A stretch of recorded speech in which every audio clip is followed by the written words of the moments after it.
లోక్సభతో పాటు ఆంధ్రప్రదేశ్ అసెంబ్లీ ఎన్నికల షెడ్యూల్ మరి కాసేపట్లో విడుదల కాబోతోంది. ఏపీ, ఒరిస్సా, అరుణాచల్ ప్రదేశ్, సిక్కిం వీటి అసెంబ్లీలకు సంబంధించినటువంటి షెడ్యూల్ను కూడా ప్రకటించబోతోంది ఈసీ. ఇప్పటికే ఈసీ ప్రెస్ మీట్కి సంబంధించినటువంటి ఏర్పాట్లన్నీ పూర్తయ్యాయి. మరి కాసేపట్లోనే ఎప్పుడెప్పుడా అని ఎదురు చూస్తున్నటువంటి దేశవ్యాప్తంగా సార్వత్రిక ఎన్నికల నేపథ్యంలో ప్రతి ఒక్కరూ ఆసక్తిగా ఎదురు చూస్తున్నటువంటి షెడ్యూల్ని ఈసీ చెప్పబోతోంది. సార్వత్రిక ఎన్నికల షెడ్యూల్ విడుదల చేయబోతోంది. ముఖ్యంగా ప్రతి దశలోనూ ఏ రకంగా ఎక్కడెక్కడ ఎన్నికలు ఉంటాయనే ఆసక్తి కూడా కనిపిస్తోంది. ఎందుకంటే ఒక్కోసారి మనం 2014 నుంచి తీసుకుంటే 2019 వరకు ఎన్ని దశల్లో ఎన్నికలు నిర్వహించారు, ఏ దశల్లో ఈ ఎన్నికలు జరిగాయి, పోలింగ్ ఎప్పుడు జరిగింది, తర్వాత కౌంటింగ్ ఎప్పుడు జరిగింది అనేటటువంటి అంశాలు మనం చూస్తూ వచ్చాం. 2014లో 2014లో అయితే 2004లో 4, 2009లో 5, 2014లో 9, 2019లో 7 దశల్లో సార్వత్రిక ఎన్నికలు జరిగాయి. మరి ఈసారి ఎలా జరగబోతోందనేటటువంటి ఆసక్తి అయితే స్పష్టంగా కనిపిస్తోంది. ఎస్, ఇక్కడ మనం స్క్రీన్ పైన చూస్తున్నాం.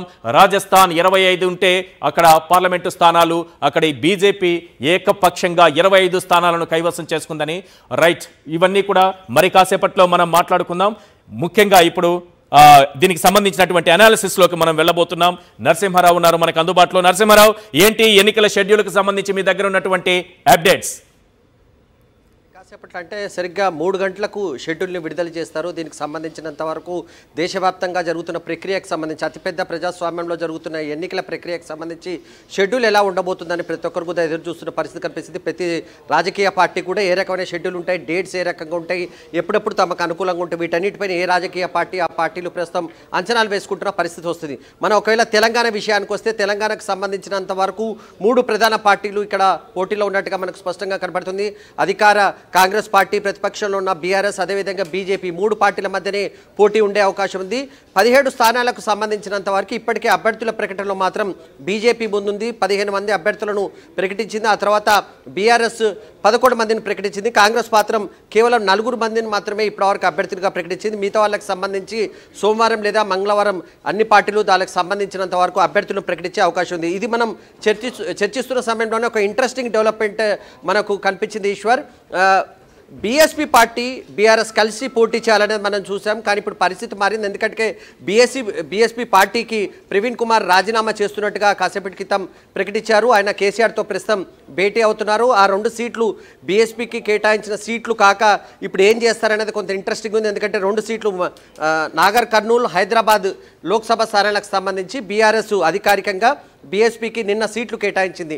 ఇప్పుడు ప్రవీణ్ కుమార్ ఈ పార్టీకి, బీఎస్పీకి రాజీనామా చేస్తున్నట్టుగా ప్రకటించిన నేపథ్యంలో బీఎస్పీతో పొత్తుంటుందా, లేకపోతే ప్రవీణ్ కుమార్ బీఆర్ఎస్లో చేరి పోటీ చేస్తారు? ఈ అంశానికి సంబంధించి కూడా కొంత కన్ఫ్యూజన్ ఉంది. ఆ పార్టీలకు సంబంధించి ఓవరాల్ సినారియో చూస్తూ ఉంటే ఆయన బీఆర్ఎస్లోనే చేరబోతున్నారా అని అనిపిస్తోంది. ఎందుకంటే మొన్న కలిసిన సమయంలో కూడా చాలా చక్కగా ఇద్దరి మధ్య కోఆర్డినేషన్ మనం చూసాం. ఆ దృశ్యాలు చూసినప్పుడు కూడా మనకి అంటే గ్యాప్ అనేది కనపడకుండా ఆ కోఆర్డినేషన్ అనేది చాలా చక్కగా కనిపించినట్టు అనిపించింది. ఇప్పుడు బీఆర్ఎస్కి రాజీనామా చేయడం ద్వారా, బీఎస్పీకి రాజీనామా చేయడం ద్వారా బీఆర్ఎస్ నుంచి ముఖ్యంగా నాగర్ కర్నూలు ఒకటి పెండింగ్ ఉంది కాబట్టి అక్కడ నుంచి ఆయన పోటీకి వెళ్లే అవకాశాలు ఏ మేరకు కనిపిస్తున్నాయి? ప్రస్తుతం ఉన్న పరిస్థితిలో మనకు అందుతున్న సమాచారం ప్రకారము ప్రస్తుతం కేసీఆర్ వద్ద ప్రవీణ్ కుమార్ ఉన్నారు. కేసీఆర్ వద్ద ఈ చర్చలు జరుగుతున్నాయి. అయితే కేసీఆర్ ఒక ఆఫర్ చేసినట్టుగా మనకు కనిపిస్తుంది. ప్రవీణ్ కుమార్ని బీఆర్ఎస్లోనే చేరి తమ పార్టీ అభ్యర్థిగా పోటీ చేయాలని కేసీఆర్ ఆయనకు సూచిస్తున్నట్టుగా తెలిసింది. ఎందుకంటే ప్రస్తుతం ఉన్న పరిస్థితులకు సంబంధించి బీఎస్పీ పార్టీ నుంచి ఆయన బయటకు వచ్చిన నేపథ్యంలో ప్రవీణ్ కుమార్ని కాదనుకొని మళ్ళీ కొత్తగా బీఎస్పీతో కేసీఆర్ వెళ్ళే పరిస్థితి లేదు. ఎందుకంటే బీఎస్పీతో పొత్తు పెట్టుకోవడానికి ప్రధాన కారణం ప్రవీణ్ కుమార్ ఉన్న నేపథ్యంలో ఇప్పుడు జరిగే చర్చల్లో ఒక క్లారిటీ వచ్చే అవకాశం ఉంది.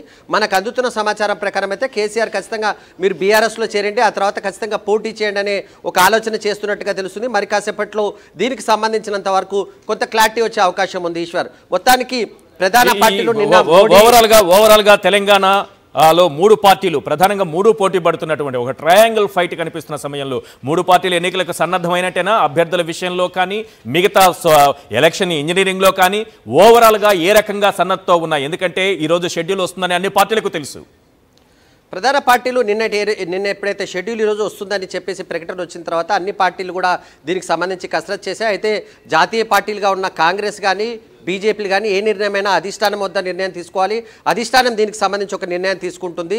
ఇక బీఆర్ఎస్ విషయానికి వస్తే దాదాపుగా 11 మందిని ఇప్పటికే ప్రకటించారు. 2 బీఎస్పీకి కేటాయించారు. ఆ సీట్లకు సంబంధించి కొంత కన్ఫ్యూజన్ ఉంది. మనకు అంతున్న సమాచారం ప్రకారం ఈ రోజు కానీ రేపు కానీ దీనికి సంబంధించినంత వరకు అభ్యర్థులను బీఆర్ఎస్ పూర్తిగా ప్రకటించే అవకాశం ఉంది. కేసీఆర్ ఈరోజు జరిగే సమావేశంలో దీనికి సంబంధించి ఒక నిర్ణయం తీసుకునే అవకాశం ఉంది. కాంగ్రెస్ పార్టీ మెజార్టీ సీట్లను ప్రకటించాలి. ఎందుకంటే కేవలం 4 సీట్లు మాత్రమే కాంగ్రెస్ పార్టీ ప్రకటించింది. మనం చూసాం ఈశ్వర్, జితేందర్ రెడ్డి లాంటి వాళ్ళు, కొంతమంది ముఖ్యమైన నేతలు బీఆర్ఎస్ నుంచి అదేవిధంగా బీజేపీ నుంచి కాంగ్రెస్లో చేరిన నేపథ్యంలో ఆ నేతలకు అవకాశం ఇవ్వాలంటే ఏ రకంగా చేయాలన్న అంశానికి కూడా కొంత కసరత్తు జరుగుతుంది. కాంగ్రెస్ ఎన్నికల కమిటీ మీటింగ్ రేపు కానీ ఎల్లుండి కానీ జరిగే అవకాశం ఉంది. సో ఆ సమావేశంలో కాంగ్రెస్ పార్టీకి సంబంధించినంత వరకు అభ్యర్థుల ప్రకటన ఉండే అవకాశం ఉంది. ఇక బీజేపీ విషయానికి వస్తే కేవలం 2 సీట్లు మాత్రమే ప్రస్తుతం పెండింగ్లో ఉంది. ఖమ్మంకి సంబంధించి ఒకటి మాత్రమే ప్రస్తుతం పెండింగ్ పెట్టారు.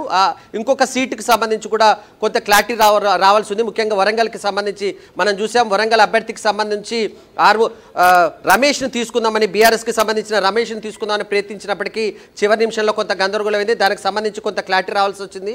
మొత్తానికైతే 3 పార్టీలు కూడా పూర్తిగా ఎన్నికలకు సిద్ధమైనట్టుగానే మనకు కనిపిస్తుంది. ఈశ్వర్, గత ఎన్నికలకి మనం ఒక్కసారి పరిశీలించి చూస్తే గత ఎన్నికల సమయం నాటికి బీఆర్ఎస్ అధికారంలో ఉంది. లోక్సభ ఎన్నికల సమయానికి ఇప్పుడేమో కాంగ్రెస్ పార్టీ అధికారంలో ఉంది. ఏ రకంగా ఉంది అంటే సినారియో, రాష్ట్రంలో పాలన మారింది, పార్టీల పరిస్థితి మారింది. ఏ రకంగా ఉండబోతుంది అనుకోవచ్చు? ఎవరి కాన్ఫిడెన్స్ లెవెల్స్ ఏ రకంగా ఉన్నాయి నరసింహారావు? మీకు మాట్లాడుతున్న టైంలో నాకు ఒక మెసేజ్ వచ్చింది ఒక పార్టీకి సంబంధించినంత వరకు. ముఖ్యంగా ఇందాక మనం చర్చిస్తున్న సబ్జెక్టే ప్రవీణ్ కుమార్ దాదాపుగా బీఆర్ఎస్ లో చేయడానికి ఒప్పుకున్నట్టుగా మనకు సమాచారం ఉంటుంది. దానికి సంబంధించిన అధికారిక ప్రకటన మరి కాసేపట్లోనే 2 నేతలు కలిసి చేసే అవకాశం ఉంది. సో ఆ బ్రేకింగ్ ని మీకు చెప్పే ప్రయత్నం చేస్తున్నారు. ఇక మీరు ఇందాక అన్నట్టుగానే గతంలో 2019లో జరిగినప్పుడు పూర్తిగా ఎన్నికలకు, లోక్సభ ఎన్నికలకు ముందే అసెంబ్లీ ఎన్నికలు జరిగాయి.